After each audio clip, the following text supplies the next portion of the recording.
تو اپنی نبوت و کتاب کو بند کر دینا اور مرزا قادیانی کی نبوت پر ایمان لا کر اس کی اقتدار کرنا، یعنی قادیانی عقیدے کے مطابق آن حضرت صلی اللہ علیہ وآلہ وسلم کو بھی نجات حاصل کرنے کے لیے مرزا قادیانی پر ایمان لانا ضروری ہے۔ نعوذ باللہ، استغفر اللہ۔ اب ختم نبوت اور حدیث مبارکہ کو دیکھتے ہیں۔ حضرت صلی اللہ علیہ وآلہ وسلم نے متواترہ حدیث میں اپنے خاتم النبیین ہونے کا اعلان فرمایا اور ختم نبوت کی ایسی تشریح فرمائی کہ اس کے بعد آپ صلی اللہ علیہ وآلہ وسلم کے آخری نبی ہونے میں کسی شک و شبہ اور تعویل کی گنجائش نہیں رہی۔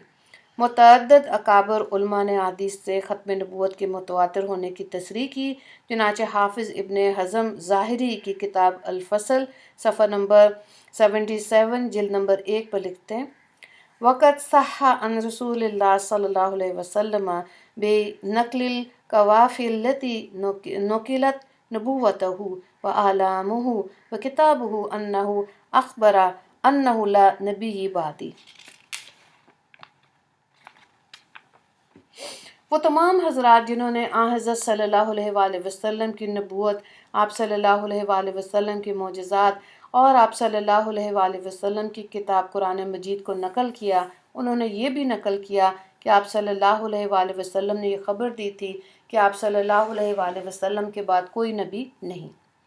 تو پس عقیدہ ختم نبوت جس طرح قرآن کریم کے نصوص قطعیہ سے ثابت ہیں، اسی طرح حضرت صلی اللہ علیہ وآلہ وسلم کی احادیث مبارکہ سے بھی ثابت ہیں۔ یہاں اختصار کے پیش نظر احادیث ذکر کی جا رہی ہیں۔ حدیث نمبر 1 عن ابی ہریرہ ان رسول اللہ صلی اللہ علیہ وسلم قال ان مثلی و مثل الانبیاء من قبلی کمثل رجل بنى بیتا فاحسنہ واجملہ الا موضع لبنات من زاویۃ فجعل الناس یطوفون به ویتعجبون له ویقولون هل وضعت هذه لبنات قال فانا لبنۃ وانا خاتم النبیین۔ ترجمے کو دیکھیں۔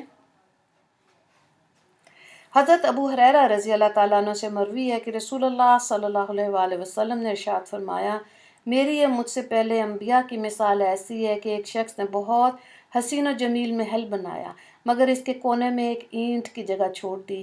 لوگ اس کے گرد گھومنے لگے اور خوب تعریف کرنے لگے اور یہ کہنے لگے کہ یہ اینٹ بھی کیوں نہ لگائی گئی۔ آپ صلی اللہ علیہ وآلہ وسلم نے فرمایا، میں وہی اینٹ ہوں اور میں نبیوں کو ختم کرنے والا ہوں۔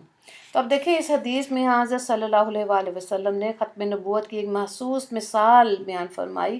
جیسے محل کی آخری اینٹ لگنے سے محل مکمل ہو جاتا ہے، جس کے بعد نہ تو کوئی اینٹ لگائی جاتی ہے اور نہ ہی مزید اینٹ لگانے کی گنجائش رہتی ہے، ایسے ہی نبوت کے محل کی آخری اینٹ آپ صلی اللہ علیہ وآلہ وسلم ہیں۔ آپ صلی اللہ علیہ وآلہ وسلم کے آنے سے نبوت کا محل مکمل ہو گیا۔ مرزائی جسارت کو دیکھیں۔ مرزا قادیانی کے نزدیک محل نبوت کی تکمیل حضرت صلی اللہ علیہ وآلہ وسلم پر نہیں بلکہ مرزا قادیانی پر ہوئی ہے۔ چنانچہ مرزا قادیانی حضرت صلی اللہ علیہ وآلہ وسلم سے مقابلہ کرتے ہوئے لکھتا ہے، خدا نے ارادہ فرمایا کہ اس پیش گوئی کو پورا کرے اور آخری اینٹ کے ساتھ بنا محل کو کمال تک پہنچا دے، بس میں ہی وہی اینٹ ہوں، یعنی میں آخری نبی ہوں۔ روحانی خزائن جلد نمبر 16 صفحہ نمبر 178۔ حدیث نمبر 2 کو دیکھیں۔ ان ابی ہریرہ ان رسول اللہ صلی اللہ علیہ وسلم قال وزلت علی الانبیاء بست اوتیت بجوامع الکلم ونصرت بالرعب واحلت لی غنائم وجعلت فی الارض ظہورا ومسجدا ارسلت الی الخلق کافۃ وختم بی النبیون۔ صحیح مسلم جلد نمبر 1 ہے، صفحہ نمبر 199۔ حضرت ابو ہریرہ رضی اللہ تعالیٰ عنہ سے روایت ہے کہ رسول اللہ صلی اللہ علیہ وآلہ وسلم نے فرمایا کہ مجھے 6 چیزوں میں انبیاء کرام پر فضیلت دی گئی۔ مجھے جامع کلمات عطا کیے گئے، رعب کے ساتھ میری مدد کی گئی، مال غنیمت میرے لیے حلال کر دیا گیا، روئے زمین کو میرے لیے مسجد اور پاک کرنے والی چیز بنا دیا گیا، مجھے تمام مخلوق کی طرف مبعوث کیا گیا، مجھ پر تمام نبیوں کا سلسلہ ختم کر دیا گیا۔ اس حدیث شریف میں رحمت کائنات صلی اللہ علیہ وسلم نے دیگر انبیاء علیہ السلام پر 6 وجوہ سے اپنی فضیلت بیان فرمائی، جس میں وہ ایک و ختمہ بن نبیون کہ مجھ پر تمام نبیوں کا سلسلہ ختم ہو گیا، اور آپ صلی اللہ علیہ وآلہ وسلم کی امتیازی خصوصیت بھی یہ ہے کہ آپ صلی اللہ علیہ وآلہ وسلم سے پہلے آنے والے انبیاء کرام صرف نبوت و رسالت ہی سے سرفراز فرمائے گئے تھے، جبکہ آپ صلی اللہ علیہ وآلہ وسلم کو نبوت اور ختم نبوت دونوں سے سرفراز فرمایا گیا۔ حدیث نمبر 3 کو دیکھیں۔ احادیث میں عقیدہ ختم نبوت کو مختلف انداز سے بیان کیا گیا، جہاں کہیں ان کے خلاف ذرا برابر بھی گمان کا شک ہو فوراً اس کی وضاحت کر دی گئی۔ چنانچہ غزوہ تبوک کے موقع پر آپ صلی اللہ علیہ وآلہ وسلم نے حضرت علی رضی اللہ تعالیٰ عنہ کو مدینہ طیبہ میں اہل و عیال کی خبر گیری کے لیے چھوڑ دیا۔ اس پر حضرت علی رضی اللہ تعالیٰ عنہ افسردہ ہوئے اور بارگاہ رسالت میں عرض کیا، یا رسول اللہ، آپ مجھے بچوں اور عورتوں میں چھوڑے جا رہے ہیں؟ اس پر آپ صلی اللہ علیہ وآلہ وسلم نے فرمایا، اما ترضى انت منی بمنزلۃ ہارون من موسیٰ الا انہ لا نبی بعدی، اور پوری روایت میں انہ لا نبوۃ بعدی، تم مجھ سے وہی نسبت رکھتے ہو جو ہارون علیہ السلام کو موسیٰ سے تھی، مگر میرے بعد کوئی نبی نہیں۔ اور مسلم کی ایک روایت میں ہے کہ میرے بعد نبوت نہیں۔ اس حدیث شریف کے پہلے حصہ انت منی بمنزلۃ ہارون من موسیٰ، مجھ سے وہی نسبت رکھتے ہو جو ہارون علیہ السلام سے تھی، یہ شبہ ہو سکتا تھا کہ جیسے حضرت موسیٰ علیہ السلام کے بعد حضرت ہارون علیہ السلام بھی نبی تھے، ایسے ہی حضرت علی مرتضیٰ علیہ السلام بھی نبی ہوں۔ تو حدیث شریف کے دوسرے حصے الا انا لا نبی بعدی، مگر میرے بعد کوئی نبی نہیں، بلا شبہ اس شبے کا ازالہ فرما دیا۔ حدیث نمبر 4 کو دیکھیں۔ ان ابی امامۃ رضی اللہ عنہ قال قال رسول اللہ صلی اللہ علیہ وسلم فی خطبۃ یوم حجۃ الوداع، یا ایھا الناس وانہ لا نبی بعدی ولا امۃ بعدکم فاعبدوا ربکم وصلوا خمسکم وقوموا شہرکم وادوا زکاة اموالکم طیبۃ بہا انفسکم واطیعوا ولاۃ امورکم تدخلوا جنۃ ربکم۔ مسند احمد کی حدیث پاک ہے، جلد نمبر 2 ہے، صفحہ نمبر 391 ہے۔ حضرت ابو امامہ رضی اللہ تعالیٰ عنہ روایت کرتے ہیں کہ نبی کریم صلی اللہ علیہ وآلہ وسلم نے اپنے حجۃ الوداع کے خطبے میں فرمایا، اے لوگو، میرے بعد کوئی نبی نہیں ہوگا، نہ تمہارے بعد کوئی امت اپنے رب کی عبادت کرتے نہ تمہارے بعد کوئی امت، تو اپنے رب کی عبادت کرو، 5 نمازیں پڑھو، رمضان کے روزے رکھتے رہو، اور اپنے اموال کی زکوٰۃ خوش دلی کے ساتھ دیتے رہو، اور اطاعت کرتے رہو اپنے خلفاء اور حکام کی، تو تم اپنے پروردگار کی جنت میں داخل ہو جاؤ گے۔ یہ حدیث جمعۃ المبارک کے دن حجۃ الوداع کے موقع پر عرفات کے میدان میں کم و بیش 1.25 لاکھ صحابہ کرام رضی اللہ تعالیٰ عنہم کے مبارک مجمع میں بیان فرمائی، جس میں آپ صلی اللہ علیہ وآلہ وسلم نے واضح طور پر اعلان فرما دیا کہ میں آخری نبی ہوں اور تم آخری امت، جیسے تمہارے بعد کوئی امت نہیں، ایسے ہی میرے بعد کوئی نبی نہیں۔ پھر احکام مخصوصہ کے بجا لانے میں اپنے بعد خلفاء حکام کی اطاعت کرنے پر دخول جنت کا اعلان فرمایا۔ اگر آپ صلی اللہ علیہ وآلہ وسلم کے بعد اللہ نے کسی کو نبوت دینی ہوتی تو اس آخری اجتماعی خطبے میں آپ صلی اللہ علیہ وآلہ وسلم صرف اولو الامر کی اطاعت پر اتفاق نہ فرماتے، بلکہ انبیاء گزشتہ کی طرح اپنے بعد نئے نبی کی پیشن گوئی فرماتے اور اس پر ایمان لانے اور اس کی اطاعت کرنے کی بھی تاکید فرماتے۔ حدیث نمبر 5 کو دیکھیں۔ حضرت صلی اللہ علیہ وآلہ وسلم نے جہاں حدیث میں مختلف انداز سے ختم نبوت کو بیان کیا، وہاں اپنے بعد نبوت کے جھوٹے دعوے داروں کی بھی پیشن گوئی فرمائی۔ عن ثوبان رضی اللہ عنہ قال قال رسول اللہ صلی اللہ علیہ وسلم انہ سیکون فی امتی کذابون ثلاثون کلہم یزعم انہ نبی وانا خاتم النبیین لا نبی بعدی۔ ابو داؤد کی حدیث ہے، صفحہ نمبر 595 ہے، جلد 2، اور اس کو ترمذی نے بھی روایت کیا، صفحہ نمبر 45، جلد نمبر 2۔ حضرت ثوبان رضی اللہ تعالیٰ عنہ سے روایت ہے کہ حضور صلی اللہ علیہ وآلہ وسلم نے فرمایا کہ میری امت میں 30 جھوٹے ہوں گے، ہر ایک کہے گا میں نبی ہوں، حالانکہ میں ختم النبیین ہوں، میرے بعد کوئی نبی نہیں۔ یہ حدیث حضرت ثوبان رضی اللہ تعالیٰ عنہ کے علاوہ 10 سے زیادہ صحابہ کرام سے مروی ہے۔ اس حدیث شریف میں واضح اعلان ہے کہ آن حضرت صلی اللہ علیہ وآلہ وسلم کے بعد ختم نبوت کا دعویٰ کرنے والا کذاب و دجال ہے، جبکہ اس کے برعکس ذخیرہ حدیث میں سے ایک بھی حدیث ایسی نہیں کہ جس میں کسی نبی کے آنے کی پیشن گوئی کی گئی ہو۔ اگر آپ کے بعد کسی کو نبوت ملنا ہوتی تو الصادق نبوت کے دعوے داروں کو کذاب و دجال نہ کہا جاتا بلکہ ماننے کے لیے کہا جاتا۔ مفتی اعظم پاکستان حضرت مفتی شفیع صاحب رحمہ اللہ نے اپنے شہر آفاق بے نظیر کتاب ختم نبوت کامل میں عقیدہ ختم نبوت کے ثبوت پر 1210 احادیث مبارکہ کو جمع فرمایا۔ مزید تفصیلات دیکھنے کے لیے ختم نبوت کامل کا مطالعہ کرنا ضروری ہے۔ مختصر سی بات اس لیے کی گئی کہ خواتین کے اندر خاص طور سے ختم نبوت کو احادیث اور قرآن کی آیات کے ساتھ اجاگر کیا جائے۔ اللہ تعالیٰ ہمیں صحیح معنی میں عقیدہ ختم نبوت کی سمجھ عطا فرمائے، عمل عطا فرمائے، اور مرتے دم تک ہمیں صحیح اور پکا اور کامل مومن بننے کی اللہ تعالیٰ ہمیں توفیق عطا فرمائے۔ جو اچھی باتیں سنیں اللہ تعالیٰ ہماری زندگی میں عمل کرنے کے لیے ہمیں آسانیاں عطا فرمائے۔ وآخر دعوانا ان الحمدللہ رب العالمین۔ اللہم اغفر للمسلمین والمسلمات والمؤمنین والمؤمنات۔ السلام علیکم ورحمۃ اللہ وبرکاتہ۔